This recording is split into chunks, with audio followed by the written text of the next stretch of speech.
Assalamualaikum warahmatullahi wabarakatuh. Halo semuanya, perkenalkan nama aku Zamir Ginaur Rafiq. Saya sekolah di SMPT Askia 1 Sukabumi. Dan pada kesempatan kali ini saya akan mempresentasikan Zero to Hero. Karena Allah menunda kesuksesan kita. Rahasia kesuksesan adalah kesiapan menghadapi kesempatan Anda bila ia datang. Ketika kehilangan momentum, artinya tidak jadi atau belum dipercaya oleh Allah untuk memilikinya. Karena kesuksesan itu anugerah Allah yang diberikan kepada orang yang telah berusaha. Allah telah memberi garansi barang siapa yang bersungguh-sungguh berjihad di jalan atau agama kami, sungguh benar-benar akan kami tunjukkan jalan-jalan kami dan Allah beserta orang-orang yang berbuat baik. Wahai orang-orang yang beriman, jika kamu menolong agama Allah, maka Allah akan menolongmu dan mengkokohkan kedudukanmu. Sesungguhnya Allah mencintai seorang pekerja apabila bekerja secara ihsan. Sesungguhnya Allah mewajibkan kebaikan profesionalitas atas segala sesuatu. Sebaik-baik usaha adalah usaha tangan seseorang pekerja apabila ia mengerjakan dengan tulus. Dalam sebuah pepatah dikatakan man jadda wajada. Barang siapa yang bersungguh-sungguh maka dia akan mendapatkannya. Salah satu bentuk kesungguhan itu adalah kelurusan niat, visi dan orientasi untuk membela kebenaran dan keyakinan. Bila kita membela dan memenangkan agama Allah, dia akan membela dan memenangkan kita. Ini adalah janji Allah dan sekali-kali Allah tiada akan pernah menyalahi janjinya. Tetapi terkadang kesuksesan ini ditangguhkan dan diakhirkan oleh Allah karena adanya hikmah-hikmah yang diantaranya adalah hal-hal berikut.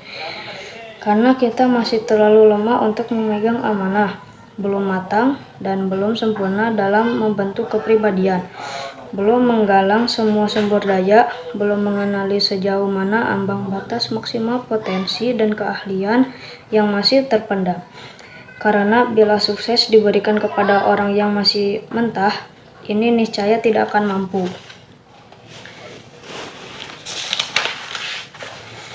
Bertahan, ia tidak memiliki kekuatan untuk mempertahankan kesuksesan itu lebih lama lagi, agar kita menggerahkan akhir dari kekuatan yang ada dan cadangan devisa yang dipunya, tidak menyisakan sedikit pun dari sesuatu yang berharga ataupun yang dicintai, melainkan semua itu dicurahkan dengan ringannya demi perjuangan di jalan Allah.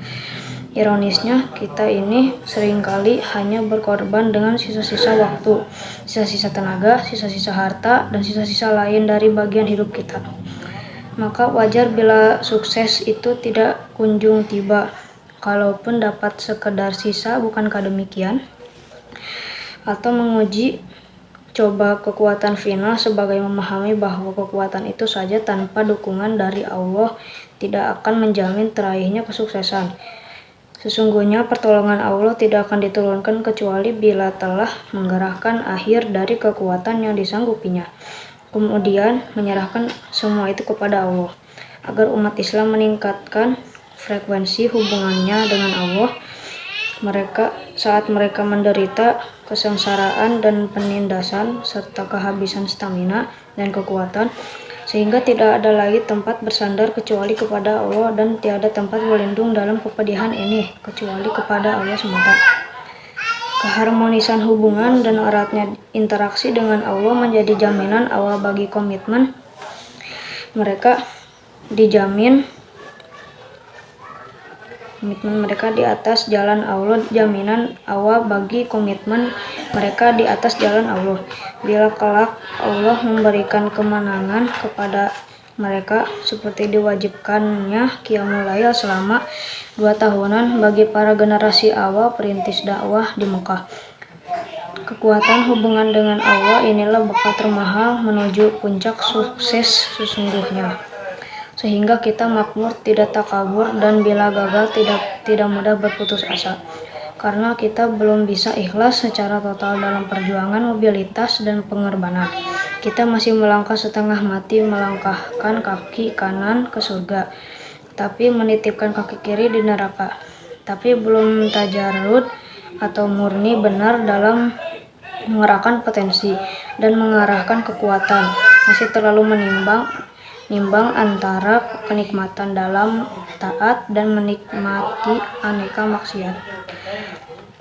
Karena kita tidak mampu melihat dan memanfaatkan momentum, karena tersibukkan dengan hal-hal yang bermanfaat, cenderung cinta dunia dan takut mati, banyak momen bersejarah yang terlewatkan. Hidup jadi hambar dan gersang tanpa makna. Ia bukan mengendalikan keadaan, tapi keadaan yang mendiktekan dirinya. Momentum itu sejalan dengan jauh, sifatnya sangat cepat berlalu. Maka hanya orang-orang sensitif yang mampu menangkan momentum itu untuk meledakkan potensinya menjadi prestasi. Setelah membekali dengan iman ilmu dan memohon petunjuk dari Allah, kita perlu mengasah kecerdasan dan kepekaan hati agar sentiasa proaktif memaknai momentum yang ada. Menjemput bola bukan sekadar menunggu gawang. Orang-orang yang dikabulkan doanya sesungguhnya kedahsyatan bukan pada doa itu sendiri, tetapi lebih kepada ketulusan, kedekatan, keyakinan, dan seringnya dia mengisi daftar hadir. Di saat orang absen karena tertidur